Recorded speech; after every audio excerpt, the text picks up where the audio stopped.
मित्रों, परम पूज्य गुरुदेव ने युग निर्माण की पृष्ठभूमि बनाई और एक तरह से कहा जाए 1971 में गुरुदेव आए, 1990 में उन्होंने अपनी काया का विसर्जन कर दिया उसी भूमि में, उसी शांति कुंज में। और इस 20 साल में गुरुदेव ने, वंदनीय माता जी ने, दोनों के सम्मिलित तप ने मिल करके आज जो युग निर्माण दिखाई दे रहा है आपको चारों तरफ, इसके लिए फाउंडेशन रखी। ये हमारी नींव है, ये हमारी नींव है।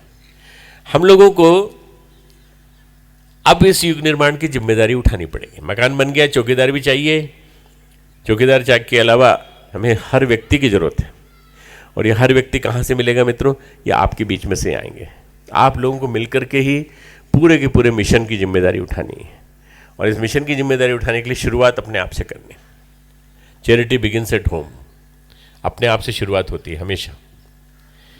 मैं जब आया था तो मेरा अहंकार बहुत ऊंचाई पे था।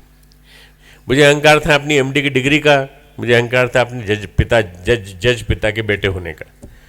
मेरे अहंकार की वजह से मुझे कई बात बुरी लगती थी। थोड़ा परफेक्शन का आदी हूँ, चीज़ ठीक होना चाहिए, टाइम पे होना चाहिए, सही होना चाहिए, बिल्कुल होना चाहिए, संपूर्णता, पूरी संपूर्णता होनी चाहिए काम में। गुरुदेव कहते थे बेटा थोड़ा एडजस्टमेंट करना पड़ता है, सब जगह तालमेल बिठाना पड़ता है। तुम भी तालमेल बिठा लिया करो। ठीक है, बिठा लेंगे गुरुदेव। परंतु कई चीज़ें ऐसी थी जो अहंकार की वजह से मेरे से गलतियां हुई शुरू के 5-6 साल में, और उन गलतियों को गुरुदेव ने ठीक किया। उन गलतियों को ठीक करने के लिए उन्होंने तरह तरह के ऑपरेशन किए, तरह तरह की चीज़ें समझाई, तरह तरह से उन्होंने निखारा और गढ़ा। और मैं समझता हूँ कि मुझे वो सौभाग्य मिला। भगवान कृष्ण ने गीता में कहा है, ध्यायते विषयान संगस्तेषु उपजायते।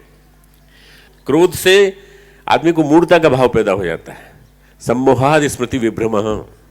उस मूढ़ता के भाव से स्मृति चली जाती है, याद चली जाती है कि कौन है, आदमी है कि पशु। आत्मनिर्माण हमारे जीवन की सबसे बड़ी प्रक्रिया है मित्रों। हम परचिद्रान्वेषण तो करते हैं, दूसरे के छेद तो निकालते हैं, दूसरे के दोष निकालते हैं, पर अपने दोष निकालने की प्रक्रिया अगर अपने अंदर पैदा हो जाए तो वास्तव में हमसे बड़ा कोई महान व्यक्ति कोई नहीं है। दूसरों के दोष निकालने के बजाय पहले अपने दोष निकालो। मेरे हाँ ये कमी तो है मेरे अंदर, हाँ ये गलती भी है मेरे अंदर, हाँ ये भी है। ऐसा सोच सोच के लिखो अपनी गलतियां डायरी में। और उसके बाद धीरे धीरे करके एक एक करके 1% रोज बदलो, 1% रोज बदलो, 0.1% रोज बदलो। ज़्यादा नहीं बदल सकते तो 0.1% रोज बदलो।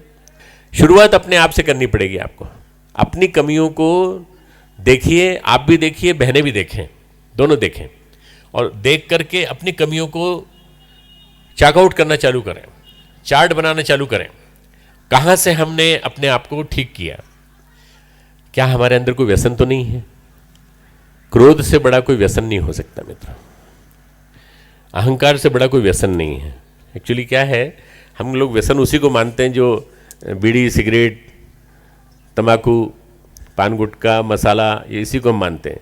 ये नहीं, ये व्यसन तो छूट जाएंगे, कोई दिक्कत नहीं है। पर अगर अहंकार नहीं छूटा, गुस्सा नहीं छूटा, तो एक अहंकार का झोंका, एक गुस्से का आपका सामने से निकला हुआ वाक्य सामने वाले को तोड़ देगा।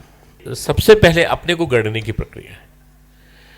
गुरुदेव ने युग निर्माण सत्संकल्प दिया तो उन्होंने कहा गढ़ने और गढ़ाने की साधना हम निश्चित रूप से करते रहेंगे। हम खुद को गढ़ेंगे, फिर दूसरों को गढ़ाएंगे। हमारे YouTube चैनल शांति कुंज वीडियो गायत्री परिवार को सब्सक्राइब करें एवं बेल आइकन जरूर दबाएं ताकि गायत्री परिवार की विभिन्न गतिविधियों की जानकारी आपको मिलती रहे।